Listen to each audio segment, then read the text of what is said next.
Boracay is a small island off the coast of Panay. It's only 4 miles long and less than a mile wide, but it is large in activities. Here on the east side, where the sun rises over windy shores, kites fill the sky. On the west side of the island, the winds are calmer and the sea becomes peaceful. Most activities happen here, and as sun sets, boats move quietly across the water, carrying people out to watch the beautiful sunset. On this west side is broke down into 3 different stations. Station 1 is quiet, wide, and upscale. Station 2 is busy, social, and the center of activity. And Station 3 is quiet, local, and relaxed. Here on the west side, known as white sand, the activities include parasailing, island hopping, snorkeling. There are many party boats, lots of activities. Be cautious though, the locals can be pretty mean. Yeah! All right, yeah guys, you got it on, you got it going on, look at that!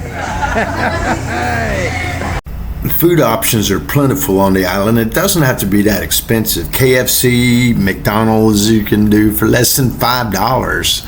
And you can go with tiger lobster, but expect to pay about $80 for these things.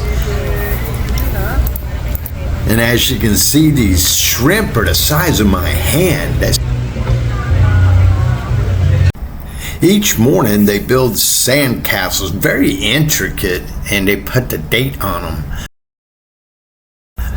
They build one at each of the 3 stations, which I'll go over at the end of the video. You can see they light it up at night now. Activities on the island. It's very beautiful. I was very impressed. I was going to stay 3 days and I ended up staying 2 weeks. They have lots of little boats around the island, and you can rent one for $50 an hour. Local wet market where you can get fresh seafood, and they'll actually cook it right there for you. Wow.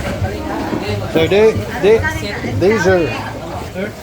And this was in the middle of the island near Station 2, and I'll go over the different stations at the end of the video with the map and the best place to stay.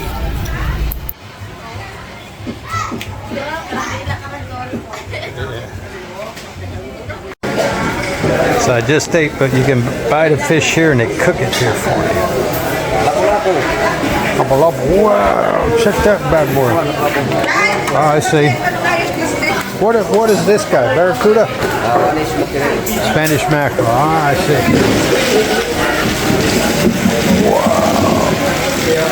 Wow. Mahi. As you can see, the sunsets are very beautiful here, and lots of boat activity as everyone wants to watch the sunset from the viewpoint of one of the boats. Here is one of the 2 main piers off the 2.5-mile stretch of white sand beach. This is where you find your party boats. They got water slides, and you can go snorkeling. Lots of really fun stuff. And the nights are beautiful. You'll see these boats lit up at the distance.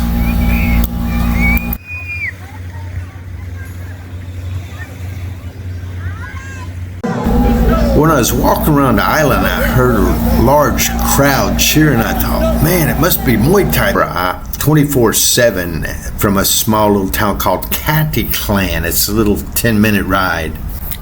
I stayed in 2 different locations on the island and looked at many more, but this is the best stay for the best pay. I paid $35 a night for this, and it was just between Station 2 and 3.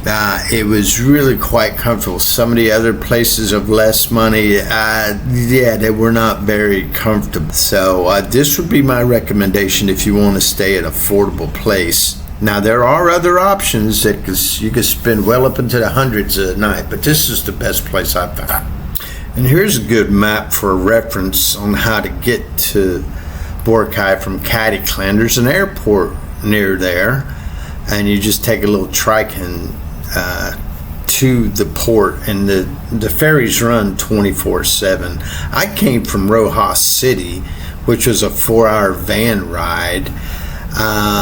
But it was quite scenic. So I actually enjoy it. And when I left the island, I took a bus right there at the port, and I went to Iloilo. That was a 6-hour trip, but again, it was very scenic. It's just really cool to see the island, like the unbeaten path. You know, you can take an airplane, but you don't see much of nothing. So yeah, if you have the opportunity and the time to take a bus or van to see it like a native, I would suggest doing that. Enjoy Boracay.